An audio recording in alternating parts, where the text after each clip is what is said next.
ನನಗೆ ಆ ದೇವಿಯನ್ನು ನನ್ನ ಹೃದಯದಲ್ಲಿ ಸ್ಮರಿಸುತ್ತಾ ಇಂದು ತಾಲೂಕಾ ಶರಣ ಸಾಹಿತ್ಯ ಪರಿಷತ್ತು ಕದಳಿ ಮಹಿಳಾ ವೇದಿಕೆ ಮತ್ತು ಸಮೃದ್ಧಿ ಗುರುಕುಲ ಪ್ರೌಢಶಾಲೆ ವಿದ್ಯಾಗಿರಿ ಬಾಗಲಕೋಟೆ ಇವುಗಳ ಸಹಯೋಗದಲ್ಲಿ ವಚನ ಸಂಶೋಧನಾ ಪಿತಾಮಹ ಡಾಕ್ಟರ್ ಪಗು ಹಳಕಟ್ಟಿ ಇವರ 145ನೇ ಜನ್ಮ ದಿನೋತ್ಸವವನ್ನು ವಚನ ಸಾಹಿತ್ಯ ಸಂರಕ್ಷಣಾ ದಿನವನ್ನಾಗಿ ಆಚರಿಸುವುದರ ಅಂಗವಾಗಿ ಇಂದು ಲಿಂಗೈಕ್ಯ ವೀರಪ್ಪ ಮತ್ತು ಲಿಂಗೈಕ್ಯ ಮಲ್ಲವ್ವ ಡಂಬಳ್ ಹಾಗೂ ಲಿಂಗೈಕ್ಯ ಶಿವಬಸಪ್ಪ ಮತ್ತು ಲಿಂಗೈಕ್ಯ ಈರಮ್ಮ ಅರಳಿಮಟ್ಟಿ ಬಾಗಲಕೋಟೆ ಇವರ ಸ್ಮರಣಾರ್ಥ ಒಂದು ದತ್ತಿ ಉಪನ್ಯಾಸ ಕಾರ್ಯಕ್ರಮವನ್ನು ಹಮ್ಮಿಕೊಳ್ಳಲಾಗಿದೆ.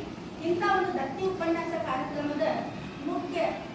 ಕಾರ್ಯಕ್ರಮದ ಅಧ್ಯಕ್ಷರಾದಂಥ ಇಂದಿನ ಈ ಶಾಲೆಯ ಮುಖ್ಯಾಧ್ಯಾಪಕರಾದಂಥ ನನ್ನ ಸಹೋದರಿ ಶ್ರೀಮತಿ ಭುವನೇಶ್ವರಿ ಕಲ್ಗುಡಿ ಇವರಿಗೂ ನಾನು ಒಂದು ಶರಣಾರ್ಥಿಗಳನ್ನು ಸಲ್ಲಿಸುತ್ತಾ ಹಾಗೂ ವೇದಿಕೆ ಮೇಲೆ ಉಪಸ್ಥಿತಿರುವಂಥ ನನಗೆ ಒಂದು ತಂದೆಯ ಸಮಾನವಾದಂಥ ನನ್ನ ಇವತ್ತು ಈ ಒಂದು ಶರಣ ಸಾಹಿತ್ಯದಲ್ಲಿ ಒಂದು ಆಸಕ್ತಿ ಬರ ಕಾರಣವಾದಂಥ ಗುರುಗಳಾದಂಥ ಶ್ರೀ ಎಸ್ ಕೌಟೆ ಗುರುಗಳಿಗೆ ಅವರು ಶರಣ ಸಾಹಿತ್ಯ ಪರಿಷತ್ತದ ಜಿಲ್ಲಾ ಅಧ್ಯಕ್ಷ ಆದಂಥ ಅವರಿಗೆ ಹಾಗೂ ಇಂದಿನ ಕಾರ್ಯಕ್ರಮದಲ್ಲಿ ಉಪಸ್ಥಿತಿರುವಂಥ ಇಂದಿನ ದತ್ತಿದಾನಿಗಳಾದ ಶ್ರೀ ಅರಳಿಮಟ್ಟಿ ಸರ್ ಅವರಿಗೆ ಹಾಗೂ ಅವರ ಪರಿವಾರದವರಿಗೆ ಅವರ ಮೊಮ್ಮಗಳಿಗೆ ಹಾಗೂ ಇಂದಿನ ಕಾರ್ಯಕ್ರಮದಲ್ಲಿ ಉಪಸ್ಥಿತರಿರುವಂಥ ಚೌಡಾಪುರ ಸರ್ ಅವರಿಗೆ ಹಾಗೂ ಕಿಕ್ಷಟ್ಟಿ ಸರ್ ಅವರಿಗೆ ಇವರು ಸಹ ಮಾರ್ಗದರ್ಶಕರಾಗಿ ನಾವು ಪ್ರೋತ್ಸಾಹ ಕೊಡ್ತಾರೆ ಸರ್.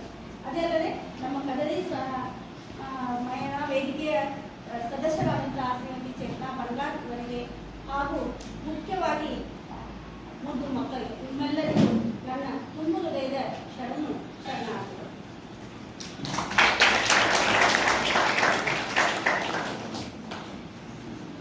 ಆ ಕಡೆ ಪ್ರಾಸ್ತಾವಿಕ ನುಡಿಯೊಳಗೆ ನಿಮಗೆ ಈಗಾಗಲೇ ಸರ್ ಹೇಳಿದರು ಕಲ್ಯಾಣದ ಕ್ರಾಂತಿ. ಆ ಕಲ್ಯಾಣದ ಕ್ರಾಂತಿಯಿಂದ ಏನಾಗಿತ್ತು, ವಚನಗಳನ್ನು ರಕ್ಷಿಸುವುದಕ್ಕಾಗಿ ನಮ್ಮ ಶರಣರು ಚದುರಿಬಿಟ್ರು. ಅವರು ಅಮೂಲ್ಯವಾದಂಥ ಆ ಕಲ್ಯಾಣದ ಕ್ರಾಂತಿಯಲ್ಲಿ ಆ ಗುಜ್ಜರ ರಾಜನ ಸೈನಿಕರು ಅವರ ದೃಷ್ಟಿ ಕೇವಲ ಸೈನಿಕರನ್ನು ಒಂದು ಕಗ್ಗೊಲೆ ಮಾಡೋದು ಅಷ್ಟೇ ಇದ್ದಿಲ್ಲ, ಅವರಿಗೆ ಮಾಣಿಕ್ಯದಂಥ ವಚನಗಳನ್ನು ಸಹ ಒಂದು ನಾಶ ಮಾಡಬೇಕು, ಅವುಗಳನ್ನು ಸುಡುವಂಥ ಕೆಲಸ ಮಾಡಕತ್ತರು. ಆ ಹೊತ್ತಿನೊಳಗೆ ನಮ್ಮ ಶರಣರು ಯಾರು ಗೊತ್ತಾದ ನಿಮ್ಗೆ? ಈ ವಚನ ಸಾಹಿತ್ಯವನ್ನು ಪ್ರತಿದಿನ ಓದ್ತಿದ್ವಿ, ಪ್ರತಿ ಇನ್ನೇನು ಸಹ ಎಷ್ಟು ಚೆನ್ನಾಗಿ ಹೇಳಿದ್ವಿ. ಶರಣರ ಹೆಸರು ಗೊತ್ತದ ನಿಮ್ಗೆ? ಶರಣರು ಯಾರ್ಯಾರು?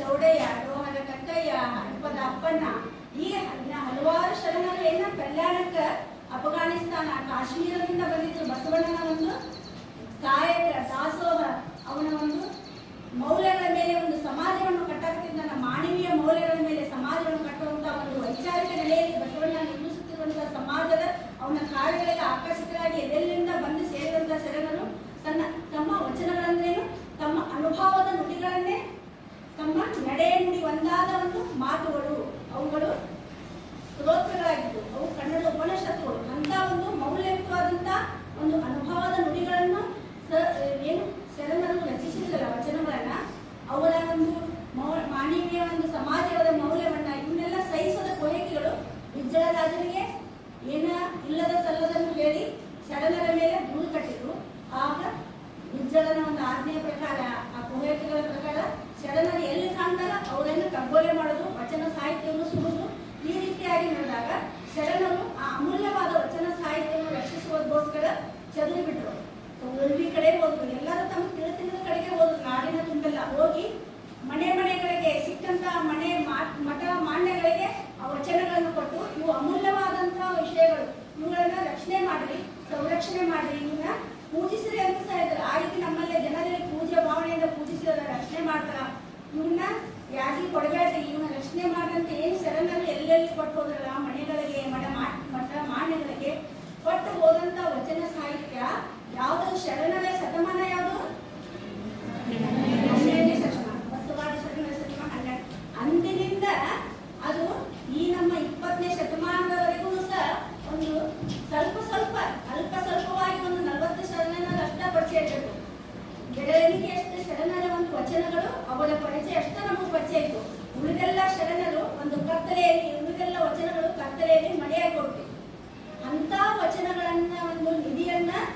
ನಮಗೆ ಬೆಳಕಿಗೆ ತಂದುಕೊಟ್ಟು, ಕತ್ತಲೆಯಿಂದ ಬೆಳಕಿಗೆ ತಂದುಕೊಟ್ಟು ನಮಗೀಗೆಲ್ಲ ಶರಣರ ವಚನಗಳನ್ನು ಪರಿಚಯ ಮಾಡಿಕೊಟ್ಟು ಅವುಗಳನ್ನೆಲ್ಲ ನಮಗೆ ಅಂತ ವಿಶ್ವಕ್ಕೆ ಬೆಳಕಾದಂತ ಒಂದು ವಚನ ಸಾಹಿತ್ಯವನ್ನು ಕೊಟ್ಟವರು ಯಾರು? ಡಾಕ್ಟರ್. ಅವನ್ನೆಲ್ಲ ನಮ್ಗೆ ಏನು ಮೂರು ಹೋಗ್ತಿದ್ವಲ್ಲ ಅವನ್ನೆಲ್ಲ ನಮ್ಗೆ ಬೆಳಕಿಗೆ ತಂದುಕೊಟ್ಟವರು ವಚನ ಪಿತಾಮಹ ಡಾಕ್ಟರ್ ಪೌರ್ವರ್ಕಟ್ಟೆ.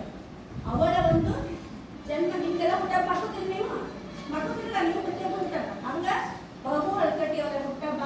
ಅವ್ರು ಹುಟ್ಟಿದ್ದೇವಾಗಂದ್ರೆ 1880 ಧಾರವಾಡದಲ್ಲಿ. ಅವರ ಹುಟ್ಟೂರು ಧಾರವಾಡದಲ್ಲಿ 1880 ಜುಲೈ 2ರಂದು. ಇನ್ನು ಬರ್ತದಲ್ಲ ಜುಲೈ, ಅದರ ಅಂಗವಾಗಿಯೇ ಈಗ ನಾವು 2 ಬರೋದ್ರೊಳಗಡೆ ನಾವು ನಿಮಗೆಲ್ಲ ಅವರೊಂದು ಜನ್ಮ ದಿನೋತ್ಸವದ ಒಂದು ಸಪ್ತಾಹ ರೀತಿಯಾಗಿ ನಾವೆಲ್ಲ ಶಾಲೆಗಳಿಗೆ ಮಕ್ಕಳಿಗೆ ಅವ್ರದ್ದು ಜನ್ಮ ದಿನೋತ್ಸವವಾಗಿ ಅವ್ರ ಪರಿಚಯ ಮಾಡ್ತೀವಿ.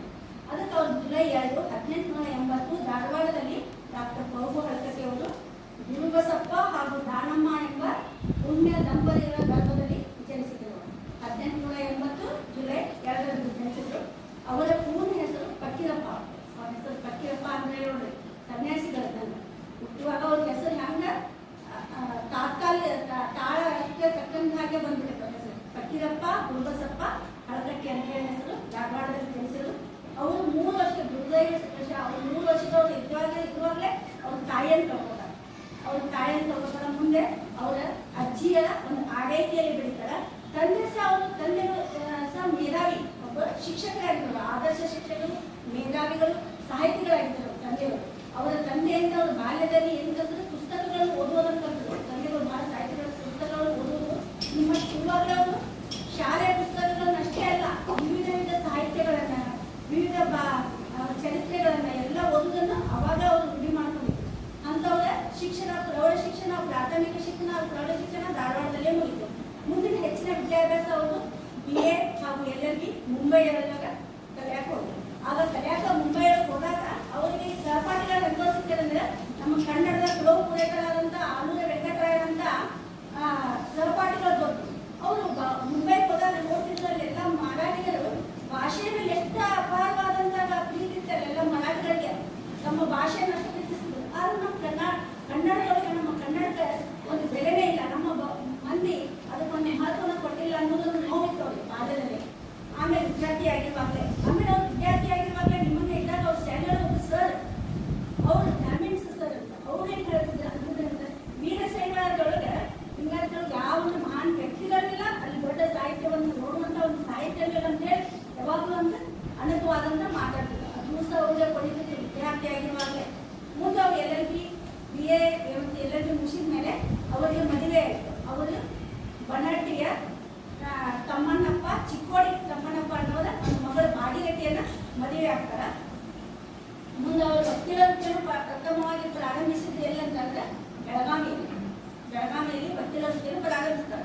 ಆ ಒಂದು ಹವಾಮಾನ ಅನೇಕ ಕಾರಣಾಂತರಗಳಿಂದ ಅವ್ರ ಮಾವನ ಒಂದು ಹೇಳಿಕೆ ಮೇಲೆ ಬಿಜಾಪುರಕ್ಕೆ ಬರ್ತಾರೆ. ಯಾಕಂದ್ರೆ ಈ ಬಿಜಾಪುರದಲ್ಲಿ ಅವಶ್ಯಕತೆ ಐತಿ, ಇಲ್ಲಿ ಬರಗಾಲದ ಒಂದು ಪ್ರದೇಶ ಇದೆ ಬಿಜಾಪುರ, ಇಲ್ಲೇ ಬಂದು ವಕೀಲ ವೃತ್ತಿಯನ್ನು ಮಾಡು, ಇಲ್ಲೇ ಚಲೋ ಆಗ್ತಾನೆ. ಅವ್ರಿಗೆ ಬಂದು 1904ರಲ್ಲಿ ಧಾರವಾಡದ ಬಿಜಾಪುರದಲ್ಲಿ ವಕೀಲ ವೃತ್ತಿಯನ್ನು ಪ್ರಾರಂಭಿಸ್ತಾರೆ. ಆ ವಕೀಲ ವೃತ್ತಿಯನ್ನು ಬಿಜಾಪುರದಲ್ಲಿ ಪ್ರಾರಂಭಿಸುವಾಗ ಅವರು ನೋಡಿ ಅವರ ಒಂದು ವಕೀಲ ವೃತ್ತಿಯಲ್ಲಿ ಅವರು ಯಾವ ರೀತಿ ಇದ್ದಂದ್ರೆ ಹಣ ಗಳಿಸುವಂತ ವಕೀಲರಲ್ಲ. ಅವರು ಜನರನ್ನ ಎರಡು ಜಗಳದವರು ಕಕ್ಷಿದಾರರನ್ನ ಕಳಿಸಿ ಅವರು ನೇರವಾಗಿ ಒಂದು ಕೂಡಿಸಿಕೊಂಡು ಒಬ್ಬರಿಗೊಬ್ಬರಿಗೆ ಸಮಾಲೋಚನೆ ಮಾಡಿ ನ್ಯಾಯವನ್ನೇ ಬಗೆಹರಿಸಿದಂಥವ್ರು ವಕೀಲ ವೃತ್ತಿಯಲ್ಲಿ.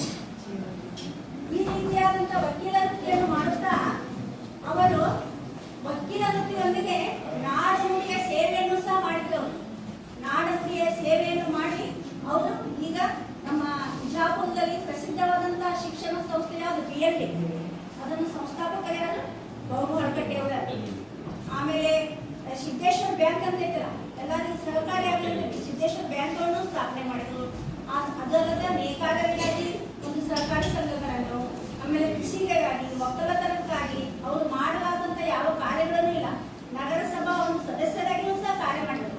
ಆ ಒಂದು ವೇಳೆಯಲ್ಲಿ ಅವರು ಶಾಲೆಗಳ ಕಾರ್ಯಕಾರಿ ಮಂಡಳಿಯ ಒಂದು ಸದಸ್ಯರಾದರು. ಆ ಹೊತ್ತಿನೊಳಗೆ ನೋಡ್ರಿ ನಮ್ಮ ಬಿಜಾಪುರದವ್ರು ಹೆಂಗಿತ್ತಂತೆ, ಬಿಜಾಪುರದವ್ರು ಬರೇ ಮರಾಠಿ ಮಯ ಇತ್ತು. ಒಂದು ವ್ಯವಹಾರಗಳು ಸಹ ಮರಾಠಿಯಾಗಿ ನಡೀತಿತ್ತು.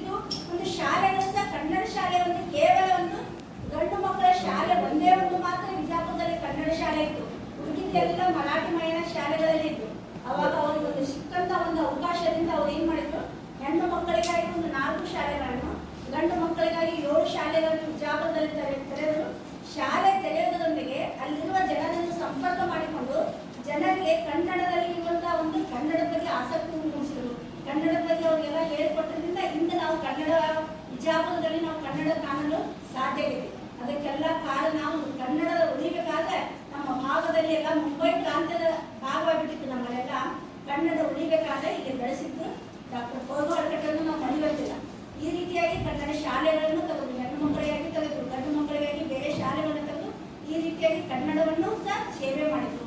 ಹಲವಾರು ಸಂಘ ಸಂಸ್ಥೆಗಳನ್ನು ಕಟ್ಟಿ ಹಲವಾರು ನೂತನ ಕೆರೆ ಅಂತ ಐತಲ್ಲ ವಿಜಾಪುರದವರು, ಅದು ಸಹ ವಿಶ್ವೇಶ್ವರಯ್ಯ ಅವರನ್ನು ನೂತನಾಳ ಕೆರೆ ಐತಲ್ಲ ಅದು ಸಹ ವಿಶ್ವೇಶ್ವರಯ್ಯ ಅವರ ಮಾರ್ಗದರ್ಶನ ಪಡ್ಕೊಂಡು ಅದನ್ನು ಸಹ ಕೆರೆಯನ್ನು ಅಲ್ಲಿ ಬರಗಾಲಕ್ಕೆ ನೀರಿನ ಒಂದು ಬವಣೆ ನಿಲ್ಲಿಸಲು ಅದನ್ನು ಮಾಡಿದ್ರು. ಒಂದಲ್ಲ ಎರಡಲ್ಲ ಹಲವಾರು ಒಂದು ಕನ್ನಡ ನಾಡಿಗಾಗಿ ನುಡಿಗಾಗಿ ಸೇವೆ ಮಾಡುತ್ತಾ ಅವರು ವಕೀಲ ವೃತ್ತಿಯನ್ನು ನಡೆಸಿದ್ರು. ವಕೀಲ ವೃತ್ತಿಯನ್ನು ಹೇಗೆ ಹೇಳಿದಲ್ಲ, ಯಾವುದಾದ್ರೂ ಒಂದು ಹಳ್ಳಿಗೆ ಹೋಗುದು, ಓಟಿಗಿಂತ ಅವ್ರ ಎದುರ ಇಬ್ಬರನ್ನು ಕೂರಿಸೋದು, ನ್ಯಾಯದ ಬಗ್ಗೆ ಆದ್ರೆ ಹೋಗಲೇ ನಾವು ಏನ್ ಕೇಳ್ತಿದ್ರು, ಯಾರಿಗಾದ್ರೂ ಫೀ ಕೇಳ್ತಿದ್ರು. ಅವ್ರು ವಕೀಲ ಕತೆ ನನಗೇನು ಬೇಕಾಗಿಲ್ಲ. ಅವ್ರಿಗೆ ಒಮ್ಮೆ ಸರ್ ಹೇಳಿದಲ್ಲ ಒಂದು ಹಸ್ತಪ್ರತಿ ಸಿಕ್ಕಿತ್ತು ಅವ್ರಿಗೆ ಅಂತ ಹೇಳಿ, ಅವ್ರು ಒಮ್ಮೆ ಬನ್ನಟ್ಟಿಗೆ ಹೋದಾಗ ಆಲ್ವಾಲಿಯಾರ ಮನೆಗೆ ಹೋಗಿರ್ತಾರಲ್ಲ, ಅವ್ರ ಗೆಳೆಯರ ಮನೆಗೆ ಸ್ನೇಹಿತರು ಊಟಕ್ಕೆ ಹೋಗಿರ್ತಾರೆ. ಅಲ್ಲಿ ಒಂದು ಪ್ರಭುಲಿಂಗನಿಗೆ ಮತ್ತು ರತ್ನವಾಸಿಕ ಅಂತೇಳಿ ಒಂದು ಗ್ರಂಥಮಾಲೆ ಸಿಕ್ಕಲ್ಲ, ಅವ್ರು ತೆಗೆದು ನೋಡ್ತಾರೆ. ಅವ್ರು ನೋಡಿದ್ಮೇಲೆ ಎಲ್ಲ ಒಂದು ಸಾಹಿತ್ಯ ಇದ್ದಿದ್ದು ನಮ್ದು ಎಷ್ಟು ಮಹತ್ವದ ಇದು ನಮ್ಮಲ್ಲಿ ಮಳೆ ಕೊಟ್ಟಿಲ್ಲ, ಇದನ್ನ ನಾವು ಎಲ್ಲರೂ ನೋಡ್ಬೇಕು, ನಮ್ಮ ಕನ್ನಡದಲ್ಲಿ ಇದನ್ನು ತಿಳಿಸ್ಬೇಕು, ನಮ್ಮ ಮಂದಿಗೆಲ್ಲ ಗೊತ್ತಾಗಬೇಕು, ಇದು ಬೆಳಗ್ಗೆ ತರಬೇಕಂತ ಅವಾಗಲಿಂದ ಅವ್ರ ತಲೆಯೊಳಗ ಆ ಹಸ್ತ ಪ್ರತ್ಯಯಗಳ ಒಂದು ಚಿಂತೆ ಇದ್ದೇ ಇರ್ತೈತೆ. ಆ ಚಿಂತನೆ ಅವಾಗ ಅವ್ರು ಏನ್ ಮಾಡ್ತಾರ, ಆ ಹಸ್ತ ಪ್ರತ್ಯಯಗಳ ಒಂದು ಚಿಂತನೆ ಇರುವಾಗ ಅದರ ಒಂದು ಹುಡುಕಾಟದಲ್ಲಿ ಎಲ್ಲ ಹೋದರೆ ಹಳ್ಳಿ ಹೋಗ್ಲಿ, ಯಾರ ಮನೆಗೆ ಹೋಗ್ಲಿ, ನಿಮ್ಮ ಮನೆಯೊಳಗೆ ಇದ್ದಂತ ಹಸ್ತ ಪ್ರತಿಗಳಿದ್ರೆ ನೀವೆಲ್ಲಿ ಪೂಜೆ ಮಾಡ್ತೀವಿ ತೋರಿಸ್ರಿ. ಈ ಪೂಜೆ ಮಾಡ್ತಾರೆ ಒಬ್ಬೊಬ್ರು ಗಾಡಿ ಮುಚ್ಚಿಬಿಟ್ಟಿರ್ತಾರೆ, ಯಾಕಂದ್ರೆ ರಕ್ಷಣೆ ಮಾಡಂತಿರ್ತಾರಲ್ಲ, ಗಾಡಿ ಒಳಗೆ ಇಟ್ಟು ಅವನ್ನೆಲ್ಲ ಮುಚ್ಚಿ ಗಾಡಿ ಪೂಜೆ ಮಾಡ್ತಿರ್ತಾರೆ. ಗುಡ್ಡಿಗೆ ಕುಂಕುಮ ಹಚ್ಚಿ ಅದನ್ನೆಲ್ಲ ನೋಡಿ ಇಲ್ಲೆಲ್ಲ ಅದಾವು, ಇವನ್ನೆಲ್ಲ ಕೊಡಿ, ನಿಮ್ಗೆ ನನಗೆ ಟೀ ಕೊಡಬೇಡಿ. ಅಥವಾ ಕೆಲವೊಂದು ಬೇರೆ ಅವ್ರು ಒಮ್ಮೆ ಏನ್ ಮಾಡ್ತಿರ್ತಾರಂದ್ರೆ ರೊಕ್ಕವನ್ನು ಕೊಟ್ಟು ಸಹ ಅಂತ ಹಸ್ತಪ್ರತಿಗಳನ್ನು ಖರೀದಿಸ್ತಾರೆ. ಒಬ್ಬೊಬ್ರು ಕೊಡಕೊಳ್ಳೋದು ಮಣ್ಣು ಒಲಿಸಿ, ನೀವು ದೇವರಲ್ಲ ಅವು ನೀವು ಒಳ್ಳೆ ಕಾಣಿಕೆ ಕೊಟ್ಟಂತ ನಿಮ್ಮೆಲ್ಲ ಹೇಳಿ ಜನರ ಮನವನ್ನು ಒಲಿಸಿ ಅವಳ ಮಣಿ ತುಂಬ ನೋಡಿದ್ರೆ ಹೋದ್ರೆ ಮಣಿ ತುಂಬ ಬರೇ ತಾಡೋಲೆಗಳನ್ನ, ಏನು ಶರಣ ವಚನಗಳನ್ನ ಬರ್ತಿದ್ದು ತಾಡೋಲೆಗಳಿದ್ದು ಹಸ್ತಪ್ರತಿಗಳು, ಅವ್ರ ಮಣಿ ತುಂಬ ಅವ ತುಂಬಿಟ್ಟಿಲ್ಲ. ಮನೆಯೊಳಗೆ ಮಣಿ ಎಲ್ಲಿ ನೋಡೋ ಜಾಗ ತುಂಬ ಅವನ್ನೇ ಮೊದಲು ಸಂಗ್ರಹ ಮಾಡಿ ಮಾಡ್ತಾರೆ. ವಕೀಲರ ಕಡೆ ಗಮನ ಕಡಿಮೆ ಮಾಡಿಸೋದು ಬರೀ ಅದರ ಕಡೆಗೆ ಗಮನ ಇರ್ತದೆ. ಎಲ್ಲೋದಲ್ಲಿ ಬರೀ ಊರಿಗೆ ಹೋಗುದು, ಮಠ ಮಾನ್ಯಗಳು ಬರೀ ಅವನ್ನೇ ಮಾಡೋದವ್ರನ್ನ ಕಲೆಕ್ಟ್ ಮಾಡೋದು, ಅವನನ್ನು ಕೂಡಿಸೋದು. ಇದು ಮತ್ತು ಮಾವನಿಗೆ ಕೇಳ್ತಾರ, ಮಾವನಿಗೆ ಹಿಂಗೆ ನಾನು ವಕೀಲ ವೃತ್ತಿಯನ್ನು ಬಿಟ್ಟು ಇದನ್ನ ಮಾಡ್ತೀನಿ ವಚನಗಳು ಅಂತಂದ್ರೆ, ಈಗ ನಾವು ಯಾರಾದ್ರೂ ಆಗಿದ್ದು ನಮ್ಮ ಮಕ್ಕಳನ್ನ ಕೊಟ್ರೆ, ಯಾಕಪ್ಪ ನಮ್ಮ ಮಕ್ಕಳನ್ನ ಚೆಂದ ಇಟ್ಕೋಬೇಕು, ನೀನು ಕೊಟ್ಟಿ ವಕೀಲ ಅಂತೇಳಿ ನಾವು ನೀನು ಕೊಟ್ಟಿವಿ, ನಮ್ಮ ಮಗಳನ್ನ ಚೆಂದ ನೋಡ್ಕೋಬೇಕು, ನೀನು ವಚನ ಸಾಹಿತ್ಯ ಯಾವ್ದಾರ ಮಾಡ್ಕೋದು ಹೋದೆ ಅಂದ್ರೆ ನಮ್ಮ ಮಗಳ ಗತಿ ಏನು, ನಮ್ಮ ಮಗಳ ಪರಿಸ್ಥಿತಿ ಏನಂತ ಅನುಭವ ಆಗಿತ್ತು. ನಾವು ಅಂತೀವಿ ಆದ್ರೆ ಅಂದೇಲಿ ಅವರು ತಮ್ಮನಪ್ಪ ಚಿಕ್ಕೋಡಿ ಅವರು ಬಣ್ಣಾಟಿಗೆ ಹೋದ್ರೆ ನಿಮ್ಗೆ ಅವ್ರು ಮೂರ್ತಿ ಸಿಗ್ತೈತಿ. ಅವರು ಕನ್ನಡದ ಅಭಿಮಾನಿಗಳು, ಕನ್ನಡವನ್ನು ಉಳಿಸಿ ಬೆಳೆಸಿದವರು, ಅವರು ಕನ್ನಡಕ್ಕಾಗಿ ದುಡಿದವರು. ಅದಕ್ಕೆ ಅವ್ರು ಅದೇ ಹೇಳ್ತಾರೆ, ನೀನು ವಕೀಲ ವೃತ್ತಿಯನ್ನು ಬಿಡು, ಏನು ಮಾಡೋದು ಬೇಕಾಗಿಲ್ಲ, ಮೊದಲು ನೀನು ಈ ವಚನ ಸಾಹಿತ್ಯದ ಕೆಲಸವನ್ನು ಮಾಡು, ಆ ಕೆಲಸ ಬೇಕಾಗಿತ್ತು ನಮ್ಗೆ ಮೊದಲ ಅದನ್ನ ಮಾಡು ಅಂತ ಹೇಳ್ತಾರೆ. ಅವರ ತಕ್ಕಂತೆ ಭಾಗೀರಥಿನೂ ಸಹ ನಾವಿಲ್ಲೇ ಆಕಿನ ತ್ಯಾಗವನ್ನು ಸಹ ನಾವಿಲ್ಲೇ ನೆನಪಿಸಿಕೊಳ್ಳಬೇಕು. ಅವರ ಹೆಜ್ಜೆಗೆ ಹೆಜ್ಜೆ ಆಗಿಟ್ಟು ಆ ಭಾಗೀರಥಿ ಅವ್ರಿಗೆ ಸಹಾಯ ಮಾಡಿದ್ರಿಂದಲೇ ಈ ಒಂದು ಕಾನೂನು ಮಾಡಕ್ಕೆ ಅವರಿಗೆ ಸಹಾಯವಾಯ್ತಂದ್ರೆ ನಾವೊಂದು ಹೆಮ್ಮೆಯಿಂದ ಹೆಣ್ಮಕ್ಳ ಒಂದು ಹೆಮ್ಮೆಯನ್ನು ಒಂದು ಎದುರಿಗೆ ನಾವು ಎಷ್ಟಕ್ಕೆ ಅವ್ರಿಗೆ ಸಹಿಸಲಿಕ್ಕೆ ಯಾವುದು ಬಯಸಲಿಲ್ಲ. ಅವ್ರು ಏನು ಮತ್ತೆ ಎಲ್ಲ ಬಿಟ್ಟು ಬರೀ ಅದೇ ಕೆಲಸದಿಂದ ಏನು ಸಿಗ್ತೈತೆ ಅವರಿಗೆ ಮಕ್ಕಳು ಅಂದ್ರೆ 4-5 ಮಕ್ಕಳು. ಒಬ್ಬ ಮಗ ಮಾತ್ರ ಒಂದು ಉನ್ನತ ಹುದ್ದೆಯೊಳಗೆ ಹೋಗಿದ್ದ, ಪ್ರದೇಶದೊಳಗೆ ಒಂದು ದೊಡ್ಡ ಒಂದು ಹುದ್ದೆಯೊಳಗಿದ್ದ. ಈಗಿನ ಮಕ್ಕಳು ಅಕಾಲಿಕ ಮರಣದಿಂದ ಎಲ್ಲರೂ ತಿಳ್ಕೊತ ಬಂದರು. ಇಂಥ ಕಷ್ಟಮಯ ಬಡತನ ಅವಾಗಲಿಂದ ಅವರ ಜೀವನದವರು ಬಡತನವನ್ನೇ ಹಾಸು ಉಂಡವರು ಡಾಕ್ಟರ್ ಕೋರ್ವಾಡ್ಕಟ್ಟೆ ಅವರು. ಅವರ ಯಾವುದನ್ನು ಅಪೇಕ್ಷೆ ಮಾಡಲಿಲ್ಲ. ಅವ್ರು ಏನು ಮಾಡಿದ್ರು, ಆಮೇಲೆ ಎಲ್ಲ ವಚನ ಸಂಗ್ರಹಿಸಿ ಅವುಗಳನ್ನೆಲ್ಲ ಪರಿಶೋಧಿಸಿದ್ರು, ಸಂಶೋಧನೆ ಮಾಡಿದ್ರು, ಪರಿಶೀಲನೆ ಮಾಡಿ ಅವನ್ನೆಲ್ಲ ಸರಿಯಾಗಿ ಮಾಡಿ ಬರೆದಿದ್ರು. ಇನ್ನು ಮುದ್ರಣೆ ಮಾಡುವಾಗ ಎಲ್ಲರಿಗೂ ಕೊಡಬೇಕಾಗಿ ಮಾಡೋದಕ್ಕಿಂತ ಮುಂಚೆನೂ ಸಹ ಒಮ್ಮೆ ವಿಜಾಪುರದೊಳಗೆ ಪ್ರದರ್ಶನಕ್ಕೆ ಇಟ್ಟಿದ್ರಂತ ಅವನ್ನೆಲ್ಲ ವಚನಗಳ ಕಾಡೋಲೆಗಳನ್ನ ಪ್ರದರ್ಶನಕ್ಕಿಟ್ಟು ಜನರೆಲ್ಲರಿಗೆ ಸಾಮಾನ್ಯರಿಗೆ ತೋರಿಸಿ ಅವ್ರ ಮಾತುಗಳನ್ನ ತಿಳಿಸಿ ಹೇಳುತ್ತಿದ್ದಾರಂತ. ಅಂತ ಒಂದು ಪ್ರದರ್ಶನ ಮಾಡಿದ್ರು. ಮುಂದೆ ಅವರು ಪ್ರಕಟಣೆ ಮಾಡ್ಬೇಕಲ್ಲ, ಇನ್ನ ಪ್ರಕಟಣೆ ಮಾಡ್ಬೇಕಂತೇಳಿ ಅವಾಗೆಲ್ಲ ಪ್ರೆಸ್ ಈಗೇನು ಪ್ರೆಸ್ ಅಂತೀವಲ್ಲ ಪ್ರಕಟಣೆ ಮಾಡಕ್ಕೆ ಅವೆಲ್ಲ ಇದ್ದಿದ್ದು ನಮ್ಮ ಸೈಡ್ ಒಂದಲ್ಲೇ ಮಂಗಳೂರು ಸೈಡ್ ಒಂದು ಬೆಳಗಾದಾಗಿತ್ತು. ಆಮೇಲೆ ಮಂಗಳೂರದೊಳಗೆ ಭಾಷಲ್ ಮಿಷನ್ ಅಂತೇಳಿ ಕ್ರಿಶ್ಚಿಯನ್ ಡೇ ಅಂತಲ್ಲಿ ಆ ಒಂದು ಪ್ರೆಸ್ಸಿಗೆ ಪ್ರಿಂಟಿಂಗ್ ಮಾಡಕ್ಕೆ ಕೊಟ್ಕೊಳ್ತಾರೆ. ದುಡ್ಡನ್ನು ಮತ್ತು ಆ ವಚನ ಸಾಹಿತ್ಯವನ್ನು ಏನು ಮುದ್ರಣ ಮಾಡಿ ಬರೆದಿಟ್ಟಲ್ಲ ಅವ್ರ ಕೃತಿಗಳನ್ನು ಕೊಟ್ಕೊಳ್ತಾರೆ.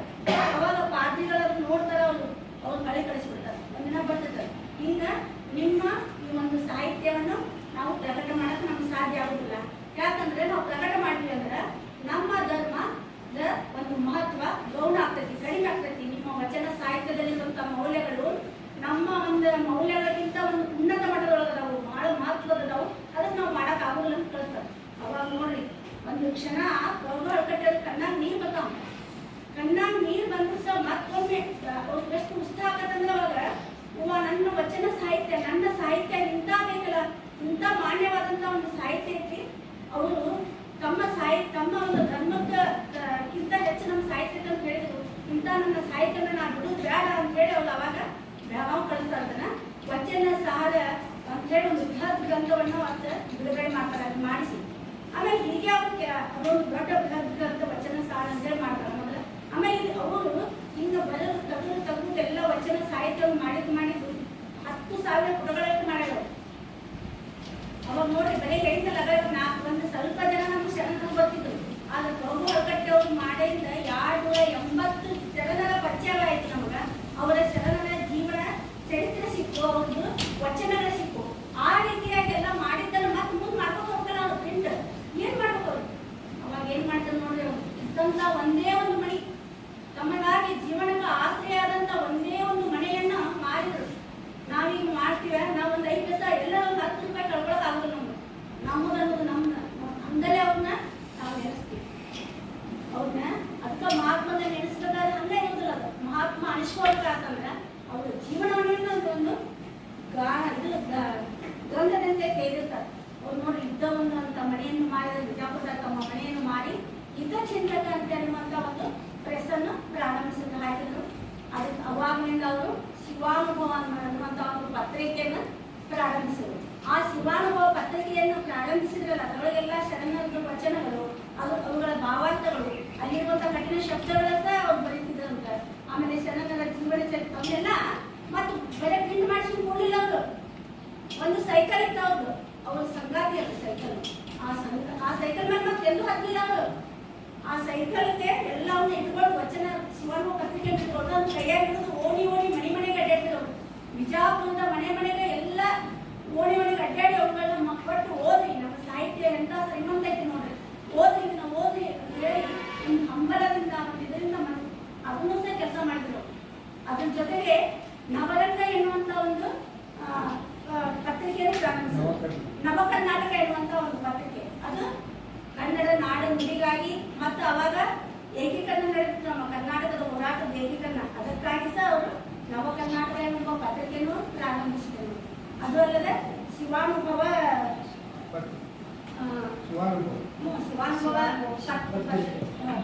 ಇವರೆಲ್ಲ ಪ್ರಾರಂಭಿಸಿದ್ರು. ಅವರು ಪ್ರಾರಂಭಿಸಿ ಒಟ್ಟು ಅವರು ನೋಡಿ ಈಗಿನಂಗ ನಾವು ಅನ್ಬೋದು ಬರ್ತಿದ್ದು ಮಾಡ್ಯಾರ ಪ್ರಿಂಟ್ ಅಂತ. ಅವಾಗ ನೋಡಿ ಅದು ಹ್ಯಾಂಗಿತ್ತು ಪ್ರೆಸ್, ಎಲ್ಲ ಅಕ್ಷರಗಳನ್ನ ಅವಾಗಿನ ಪ್ರೆಸ್ ನೀವೆಲ್ಲ ನೋಡಿಲ್ಲ, ನಾವೆಲ್ಲ ಇನ್ನು ಸಣ್ಣದಿಂದ ನೋಡಿ ಭಾಳ ಒಂದೊಂದು ನಾವು ಜೋಡಿಸ್ಬೇಕು. ಅವಾಗೆಲ್ಲ ಈಗಿನಂಗೆಲ್ಲ ಅಲ್ಲ, ಅಂತ ಕಷ್ಟಮಯವಾದಂತ ಇರೋರು.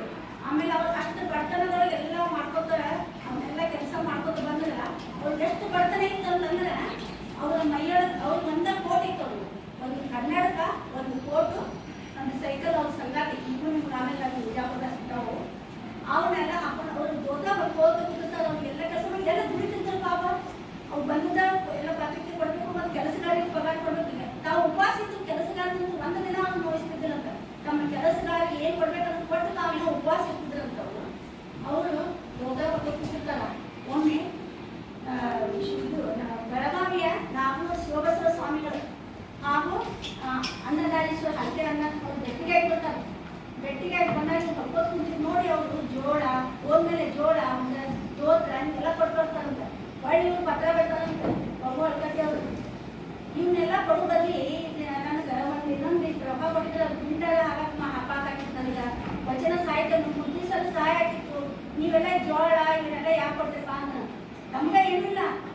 ನಮ್ಗೆ ಎಂಥ ಮಹಾತ್ಮದವರು ಅದಕ್ಕೆ ಅಂತಾರಲ್ಲ ಒಂದು ವಚನವನ್ನು ಇವ್ರು ಹೇಳ್ತಾರೆ ಉಳಿದ ಪದ್ಯಗಳು ಇಷ್ಟೆಲ್ಲ ಸಾಧ್ಯ ಯಾಕೆ ಸಾಧ್ಯ ಅಂದ್ರೆ ಮಹಾತ್ಮರಲ್ಲಿ ತನುವಿನಲ್ಲಿ ನಿರ್ಮೋಹ, ಮನದಲ್ಲಿ ನಿರಹಂಕಾರ, ಪ್ರಾಣದಲ್ಲಿ ನಿರ್ಭಯ, ಚಿತ್ತದಲ್ಲಿ ನಿರಾಪೇಕ್ಷೆ, ವಿಷಯದಲ್ಲಿ ಉದಾಸೀನ, ಭಾವದಲ್ಲಿ ದಿಗಂಬರ, ಜ್ಞಾನದಲ್ಲಿ ಪರಮಾನಂದ, ಸೌರಾಷ್ಟ್ರ ಸೋಮೇಶ್ವರ ಲಿಂಗದಲ್ಲಿ ಸೌರಾಷ್ಟ್ರ ಸೋಮೇಶ್ವರ ಬೇರೆಲ್ಲ ಕಾಣಿದ್ರು. ಅಂದ್ರೆ ಇಷ್ಟೆಲ್ಲ ಅವ್ರ ಭಾವ ಇತ್ತಂತ ಅವ್ರಿಗೆ ಭಾವದಲ್ಲಿ ದಿಗಂಬರ ಇದ್ರು. ಆಮೇಲೆ ಚಿತ್ತದಲ್ಲಿ ನಿರಾಪೇಕ್ಷೆ ಇತ್ತು. ಯಾವುದು ಅಪೇಕ್ಷೆ ಇಲ್ಲ ಅವ್ರಿಗೆ, ಅಪೇಕ್ಷೆ ಇಲ್ಲ. ಎಲ್ಲದ್ರೊಳಗೂ ಅವ್ರು ಹೇಗಿದ್ರಪ್ಪ ಅಂತಂದ್ರೆ ದಿಗಂಬರ. ಅದಕ್ಕೆ ಅವ್ರಿಗೆ ಪಕ್ಕಿರಪ್ಪ ಅನ್ನೋ ಹೆಸರು ಬಹಳವಾಗಿ ಅರ್ಥವತ್ತವಾಗಿ ಬಂದಂತ ಹೆಸರು ಅಂತ ಹೇಳ್ಬೋದು. ಆ ರೀತಿಯಾಗಿ ಅವರು ಶುರು ಮಾಡಿದ್ರು. ಇವನ್ನೆಲ್ಲ ಇಂಥವೆಲ್ಲ ಇವ್ರದ್ದೆಲ್ಲ ಇಷ್ಟ ವಚನ ಸಾಹಿತ್ಯ ಅವ್ರಿಗೆ ಯಾಕೆ ಗೊತ್ತಿದ್ರು. ಅವ್ರ ಮನೆ ಮಠಾಧೀಶ ಇವ್ರ ವಚನಗಳನ್ನ ಅವಾಗ ಬೆಳಗ್ಗೆ ಬಂದಂತ ವಚನಗಳನ್ನ ತಗೊಂಡು ಭಾಷಣ ಮಾಡಾಕತ್ತರಂತೆ. ಹಿಂಗಾಗಿ ಇಷ್ಟೆಲ್ಲ ಬೆಳೆದಂತ ಪ್ರಭು ಹಳಕಟ್ಟಿಯವ್ರನ್ನ ಒಮ್ಮೆ BMC ಅವ್ರ ಗೊತ್ತೈತಿ ನಿಮ್ಗೆ, ಸಿದ್ದಣ್ಣಯ್ಯ ದೊಡ್ಡ ಕನ್ನಡದ ಕಣ್ಣು ಅಂತಾರೆ. ಅವರು ಬಿಜಾಪುರಕ್ಕೆ ಬಂದಿರ್ತಾರೆ. ಅಲ್ಲಿ ಒಂದು ಕಾರ್ಯಕ್ರಮಕ್ಕೆ ಬಿಜಾಪುರಕ್ಕೆ ಬಂದಿರ್ತಾರ. ಬಂದಾಗ ಎಲ್ಲಾದ್ರೂ ವ್ಯವಸ್ಥಾಪಕರು ಅವ್ರು ತಿಳ್ಕೊಂಡಲ್ಲೇ ವ್ಯವಸ್ಥೆ ಮಾಡಿದ್ಮೇಲೆ ಇನ್ನೂ ಸಂಜೆ ಮುಂದೆ ಐತಿ ಕಾರ್ಯಕ್ರಮ. ಅಲ್ಲಿಯವರೆಗೆ ನಿಮಗೆ ಒಂದು ಸ್ವಲ್ಪ ವೇಳೆಯನ್ನು ಕರೆಯೋಕ್ಕಾಗಿಲ್ಲ. ನಮ್ಮ ಬಿಜಾಪುರದೊಳಗೆ ಗೋಳುಗುಮ್ಮಟ ಪ್ರಸಿದ್ಧವಾದಂಥ ಹೋಗಿ ನೀವೆಲ್ಲ ಗೋಳುಗುಮ್ಮಟ ಅವ್ರಿಗೆ ತೋರ್ಸಾಕಂತ ಹೇಳ್ತಾರೆ ಕಾರ್ಯಕರ್ತರು. ಅವಾಗ ಹೇಳ್ತಾರೆ BMC ಅವ್ರು, ನನಗೆ ಯಾವ ಆ ಗೋಳುಗುಮ್ಮಟ ಬೇಡ, ನನಗೆ ವಚನ ಗುಮ್ಮಟವನ್ನು ತೋರಿಸ್ರಿ ಅಂತಾರೆ. ಅವ್ರಿಗೆ ಗೊತ್ತಿರ್ತಲ್ಲ, ಯಾಕಂದ್ರೆ ಗಿಡ ಗಿಡ ಮಾತಲ್ಲ ನಮ್ಮಲ್ಲಿರುವಂಥ ಮಾರ್ಗ ನಮಗೆ ಗೊತ್ತಿರ್ತಲ್ಲ. ಯಾವೊಂದು ವಚನ ಗುಮ್ಮಟ ಅಂತಾರೆ ಅವರು. ಅವಾಗ ಅವರು ಹೇಳ್ತಾರೆ, ಹಿಂಗೆ ಕಟ್ಟೆಯವ್ರಲ್ಲ ಅದನ್ನ ಕರ್ಕೊಂಡು ಹೋಗಿಲ್ಲ ನಾನು ಹೇಳಿದಾಗ ಇವ್ರನ್ನ ಕರ್ಕೊಂಡು ಹೋಗ್ತಾರೆ BMC ಅವ್ರನ್ನ. ಅವಾಗ ನೋಡ್ರಿ ಎರಡು ಅಣ್ಣದ ರತ್ನಗಳು ಎಷ್ಟು ಒಬ್ಬರಿಗೊಬ್ರು ಅಪ್ಕೊಂಡು ಒಬ್ಬರಿಗೊಬ್ರು ಕನ್ನಡ ನಿಲ್ಬೇಕಂತ ಮಹಾತ್ಮರು ಎಂತ ಒಂದು ನಿಮ್ಮನ್ನು ಭೇಟಿ ಆದ್ಮೇಲೆ ಅಂದ್ರೆ ಅವ್ರ ಬಳಿ ಮಾತಾಡಿ ಮುಂದೆ ಸಂಜೆ ಮುಂದೆ ಕಾರ್ಯಕ್ರಮದೊಳಗೆ BMC ಅವ್ರು ಹೇಳ್ತಾರೆ, ಇವತ್ತು ನನ್ನ ಜನ್ಮ ಸಾರ್ಥಕ ಮಾಡಿದರೆ ನೀವು ಅಂತ ಒಂದು ವಚನ ಗುಮ್ಮಟವನ್ನು ನನಗೆ ಭೇಟಿ ಮಾಡಿಸಿ ಅಂತ ಹೇಳಿದ್ರು. ಅಂತ ಒಂದು ವಚನ ಗುಮ್ಮಟ ಈಗಾಗಲೂ ಪ್ರಭು ಹಳಕಟ್ಟಿ ಅವ್ರಿಗೆ ವಚನ ಗುಮ್ಮಟ, ವಚನ ಪಿತಾಮಹ ಅಂತಲೇ ಅವ್ರನ್ನ ಕರೀತಾರೆ. ಅವರ ಹಲವಾರು ಸಾಧನೆಗಳನ್ನು ನೋಡಿ ದಿಲ್ಲಿ ಸರ್ಕಾರ ಅವರಿಗೆ ರಾವ್ ಬಹದ್ದೂರ್ ಅಂತ ಕೊಡ್ತಾರೆ. ಆಮೇಲೆ ಕರ್ನಾಟಕ ವಿಶ್ವವಿದ್ಯಾಲಯ ಅವರಿಗೆ ಡಾಕ್ಟರೇಟ್ ಪದವಿಯನ್ನು ಕೊಟ್ಟೆ. ಆ ಒಂದು ಡಾಕ್ಟರೇಟ್ ಪದವಿ ಅಂತಂದ್ರೆ ನೋಡ್ರಿ, ನಾವೊಂದು ಸಣ್ಣ ಒಂದು ಬಹುಮಾನ ತಗೋಬೇಕಾದ್ರೆ ಫೋಟೋ ನಿಂದಿರ್ತೀವಿ, ಹಂಗೆ ತಕ್ಕೋಬೇಕಂತೀವಿ, ಹಿಂಗೆ ಮಾಡ್ಬೇಕಂತೀವಿ. ಅದು ನಮ್ಗೆ ಯಾವುದು ಪದವಿ ಇಲ್ಲ. ಅವ್ರಿಗೆ ಕರೆದಾಗ ನಿಮಗೆ ಡಾಕ್ಟರೇಟ್ ಪದವಿ ಬಂದೈತಿ ತೊಗೊಳಕ್ ಬರ್ರಿ ಅಂತ ಹೇಳಿ ಅವ್ರಿಗೆ ಯೂನಿವರ್ಸಿಟಿಯಿಂದ ಬಂದಾಗ ಕರೆ ಬಂದಾಗ ಹೋಗ್ತಾರೆ. ಅಲ್ಲಿ ಕುಂತಾಗೂ ಅದ ಅವ್ರಿಗೆ ನಿಮ್ಮ ಕಡೆ ಇದು ಆಸ್ಪತ್ರೆಗಳು ಸಿಗ್ತಾವ, ಇಲ್ಲಿ ಏನದಾವು ಬರೇ ಇದೇ ಒಂದು ಜಾಣದೊಳಗೆ ಇರ್ತಾರೆ ಅವರು. ಮುಂದೆ ಅವ್ರಿಗೆ ಊಟ ಕೊಡುವ ಹೊತ್ತಿನಾಗ ಎಲ್ಲಾರು ಅವ್ರನ್ನ ಕುಡಿದ್ರೆ ಊಟ ಕೊಡುವ ಹೊತ್ತಿನಾಗ ಎಲ್ಲಾರ್ಗಿ ಕೇಳ್ಬೇಕಾದ್ರೆ ಕೂಡ್ಬೇಕಾಗ್ತದೆ. ಕುಡಿದು ನೋಡಿದ್ರೆ ಅವ್ರ ಡ್ರೆಸ್ ಹಂಗೈತಿ, ಕೋಟ್ ಹಾಕೊಂಡಿಲ್ಲ, ಅದು ಕೋಟ್ ಅದು ಕುಂಡಿರ್ಬೇಕು ಅವ್ರು. ಅವಾಗ ಕೂಡ ಕುಡುದಿಲ್ಲ ಅವರೆಲ್ಲ ಪ್ರಾರಂಭಿಸ್ತಾರ, ಎಲ್ಲ ತೆಗಿತಾರೆ ಡ್ರೆಸ್ ಹಂಗೆ ತೆಗೀರಿ ನೀವು ಅಂತಾರೆ. ಅವಾಗ ನಿಮ್ಗಳು ನಾ ಅದನ್ನೆಲ್ಲ ನಿಮ್ಮ ಕಳ್ಸಂಕಿ ಬೇಡ ಅಂತಾರೆ. ಅವಾಗ ಅವ್ರು ಹಂಗೆ ಒಳಗೆ ಕ್ಯಾಪಿ ಇರ್ತಾವೆ, ಹಂಗೆಲ್ಲ ಹೊಲದು ಕ್ಯಾಪಿ ಮಾಡಿ ಒಳಗೆ ಹಂಗೆ ಹಾಕೊಂಡಿರ್ತಾರೆ. ಅದನ್ನೆಲ್ಲ ಮುಚ್ಚಿದಂಥ ಕೋಟ್ ಅವ್ರ ಜೀವನ ಪೂರ್ತಿ ಅದನ್ನ ಆ ಕೋಟನ್ನು ಹಾಕೊಂಡಾಗ ತಮ್ಮ ಅಂಗಿಗಳನ್ನೆಲ್ಲ ಮುಚ್ಚಿ ಇಷ್ಟೇ ಜೀವನವನ್ನು ಅವರು ಅವರಿಗೆ ಎಷ್ಟು ಹೋಗಿ ಬಿಜಾಪುರಕ್ಕೆ ಈ ರೀತಿಯಾಗಿ ಅವಷ್ಟು ಜೀವನವನ್ನು ಒಳಗೆ ಏನೇನು ಬಯಸೋದು ಅವ್ರು ಅಂಗಿಸ ಇಲ್ಲ, ಯಾವುದೂ ಇಲ್ಲದಂಥ ಆ ರೀತಿಯಾಗಿ ವಚನ ಸಾಹಿತ್ಯವನ್ನು ಉಳಿಸಿ ಬೆಳೆಸಿದವರು. ಮುಂದೆ ಅವರು ಈ ರೀತಿಯಾಗಿ ಎಲ್ಲ ವಚನ ಸಾಹಿತ್ಯವನ್ನು ಇವರು ಮಾಡಿದಂಥ ಈಗ ಬಿಜಾಪುರದವರು ಇಷ್ಟೆಲ್ಲ ಮಾಡಿದ್ರೆ ಗೊತ್ತಾಯ್ತು ಅವ್ರು ಸಾಧನೆ ಮಾಡಿದ್ದು. ಇವತ್ತೆಲ್ಲ ಶರಣರ ವಚನಗಳನ್ನು ನಮ್ಗೆ ಬರ್ತದೆ ಯಾರಿಂದ? ಹೋಗೋಳಗಟ್ಟವ್ರು ನಮಗೆ ಏನ್ ಕೊಟ್ಟರು? ಅವರು ಮಳೆಯಾದಂತ ಕತ್ತಲೆಯಾಗಿದ್ದಂತ ಕತ್ತಲೆಯಲ್ಲಿ ಒಂದು ಕೂಡು ಹಾಕಿ ಒಟ್ಟೆ ನಮಗೇನು ಗೊತ್ತಿಲ್ಲದಂತ ಒಂದು ವಚನ ಸಾಹಿತ್ಯವನ್ನ ನಮಗ ಬೆಳಕಿಗೆ ತಂದ್ಕೊಟ್ರು. ಇಲ್ಲಿ ನಮ್ಗೆ ನಮ್ಮ ಕನ್ನಡ ಸಾಹಿತ್ಯ ನೋಡಿ ವಿಶ್ವದೊಳಗ ಎಲ್ಲ ಭಾಷೆಗಳು ಒಂದೇ ಒಂದು ದಿನ ಮರಿ ಆಗ್ಬೋದಂತ, ಆದ್ರೆ ಕನ್ನಡ ಭಾಷೆ ಮಾತ್ರ ಎಂದಿಗೂ ಮರಿ ಆಗ್ತದಂತೆ. ಯಾಕಂದ್ರೆ ಅದ್ರ ಶ್ರೀಮಂತಿಕೆ ಹೆಚ್ಚಾಗಿದ್ದು ವಚನ ಸಾಹಿತ್ಯದಿಂದ. ಅಲ್ಲಿ ವಚನ ಸಾಹಿತ್ಯ ಇರೋದ್ರಿಂದ ಕನ್ನಡ ಭಾಷೆ ಯಾವಾಗಲೂ ಚಿರಂತನವಾಗಿ ಕೊನೆಯವರೆಗೂ ಸೂರ್ಯ ಚಂದ್ರ ಇರುವವರೆಗೂ ಉಳಿಲಿಕ್ಕೆ ಕಾರಣ ಈ ವಚನ ಸಾಹಿತ್ಯದಿಂದ ಮಾತ್ರ. ಆ ರೀತಿಯಾಗಿ ಒಂದು ವಚನ ಸಾಹಿತ್ಯ ಕನ್ನಡ ಭಾಷೆಯನ್ನು ಶ್ರೀಮಂತಗೊಳಿಸಬೇಕು. ಅಂತ ಭಾಷೆಯನ್ನು ನಮ್ಗೆ ವಚನ ಸಾಹಿತ್ಯವನ್ನು ಬೆಳಕಿಗೆ ಕೊಟ್ಟವರು ಡಾಕ್ಟರ್ ಬಾಬು ಹಳಗಟ್ಟೆ ಅವರು. ಇದಕ್ಕೆಲ್ಲ ಸಾಧ್ಯ ಏನು ಕಾರಣ ಅಂದ್ರೆ ಅವರು ನಿಮ್ಮಂಗ ವಿದ್ಯಾರ್ಥಿಗಳಾಗಿದ್ದಾಗ ಅವರು ಶಿಕ್ಷಕರಿಗೆ ಬಂದು ನಿಮ್ಮ ಶಿಕ್ಷಕರು ಪಾಠ ಹೇಳ್ತಾಗಲ್ಲ ಒಂದು ವರ್ಷದವರು ಆ ಪಾಠ ಹೇಳಿದ ಅವ್ರು ಏನು ಮಾಡ್ತಿದ್ರು ಅಂತ ಟಿಪ್ಪಣಿ ಮಾಡುವಂಥ ಹವ್ಯಾಸ ಇತ್ತು ಅವ್ರಿಗೆ. ಬಾಬು ಹಳಗಟ್ಟೆ ಅವ್ರಿಗೆ ಟಿಪ್ಪಣಿ ಮಾಡುವಂಥ ಹವ್ಯಾಸ ಇತ್ತು. ಆ ವಿಷಯವನ್ನು ಒಂದಿಷ್ಟು ಟಿಪ್ಪಣಿ ಮಾಡಿಟ್ಕೊಂಡಿದ್ದಂಥವ್ರು. ಅದೇ ಮುಂದೆ ನೋಡಿ ಅವರು ವಚನ ಸಾಹಿತ್ಯವನ್ನು ಸಂಶೋಧಿಸಿ ಆ ಸಿಕ್ಕಂಥ ಆಡೋಲೆಗಳನ್ನು ಪರಿಶೀಲಿಸುವಾಗ ಅವುಗಳನ್ನೆಲ್ಲ ಟಿಪ್ಪಣಿ ಮಾಡ್ಕೊಂಡು ಏನು ಉಳಿಯುತ್ತಲ್ಲ ಅವಾಗ ಅವ್ರಿಗೆ ನೆರವಾಗ್ತಿತ್ತು. ಅದಕ್ಕೆ ನಾವು ಏನು ಕಲಿಬೇಕು ಅವರಿಂದ ಪುಸ್ತಕಗಳನ್ನು ಓದುವುದನ್ನು ಎಲ್ಲ ಬೇರೆ ಬೇರೆ ಪುಸ್ತಕಗಳನ್ನು ಓದ್ಬೇಕು. ನಾವು ಬರೇ ಪಠ್ಯೇತರ ಪುಸ್ತಕಗಳನ್ನು ಬಿಟ್ಟು ನಾವು ಸಮಯ ಸಿಕ್ಕಾಗ ಬೇರೆ ಬೇರೆ ಈಗಂತೂ ನೋಡಿದ್ವಿ ಬೇಕಾದಷ್ಟು ಸಿಗ್ತಾವೆ. ಬೇಕಾದಷ್ಟು ನಿಮ್ಮ ಲ್ಯಾಬ್ರರಿ ನಮ್ಮನೆ ನಿಮ್ಮಲ್ಲಿ ಭಾಳ ಒಂದು ಈ ಬಾಗಲಕೋಟೆ ಒಳಗೆ ಒಂದು ಶಿಸ್ತಿಗೆ ಹೆಸರಂದ್ರೆ ಗುರುಕುಲ ಅಂತ ಹೇಳ್ತೀನಿ ನಾನು.